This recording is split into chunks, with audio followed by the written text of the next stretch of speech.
Hospital horror story. Hospital एक ऐसी जगह जहां हम प्रॉब्लम के टाइम ये सोच कर जाते हैं कि डॉक्टर कुछ ना कुछ इलाज ज़रूर कर देंगे, लेकिन एक हॉस्पिटल किसी डॉक्टर के लिए भूतिया जगह बन सकता है, ये किसने सोचा होगा।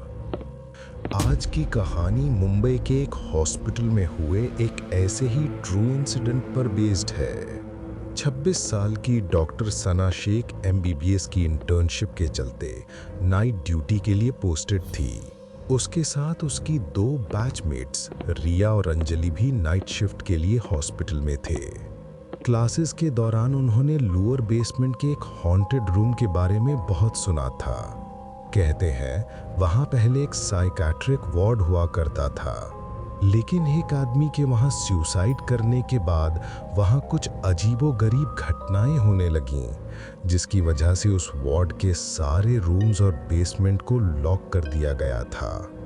वहां किसी को भी जाने की इजाजत नहीं थी और चाबियां बस सिक्योरिटी गार्ड रमेश काका के पास रहती थीं। सना, रिया और अंजलि तीनों ही अभी यंग इंटर्न्स थे और डिलिजेंटली पढ़ाई के साथ साथ कुछ ना कुछ शरारत भी करते रहते थे। उस रात हॉस्पिटल में ज़्यादा पेशेंट्स नहीं थे, तो उन्होंने सोचा क्यों ना आज लोअर बेसमेंट जाकर उस जगह की तफ्तीश की जाए।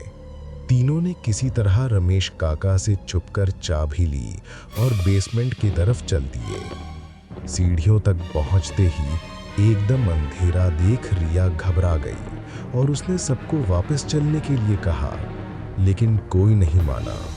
जैसे जैसे वो सीढ़ियां उतर रहे थे, रिया की घबराहट बढ़ती जा रही थी, लेकिन उसे कोई डरपोक ना समझे ये सोचकर उसने कुछ नहीं कहा। उस लंबे से कॉरिडोर के एक रूम की लाइट्स फ्लिकर कर रही थी। तीनों घबराते हुए रूम तक पहुंचे। हर तरफ वो जगह बंद होने के बावजूद उस कमरे के आसपास बहुत जोरों से हवा चल रही थी। रिया को उस कमरे की एक खिड़की के रिफ्लेक्शन में पंखे से लटका एक आदमी दिखा और वो जोर से चीख पड़ी। उसके चीखते ही मानो वो आदमी गायब हो गया। सना और अंजलि उसके डर को देखकर जोर जोर से हंसने लगे और रिया उन्हें फिर से कुछ नहीं बोल पाई। वो दोनों कमरे की और अंदर जाने लगे, लेकिन रिया को अचानक बहुत ज़्यादा ठंड लगने लगी और वो कमरे के बाहर चली गई। कमरे के बाहर जाते ही रिया को ऐसा लगा कि किसी ने उसका पैर पकड़ लिया हो और वो ज़ोर से चीखी।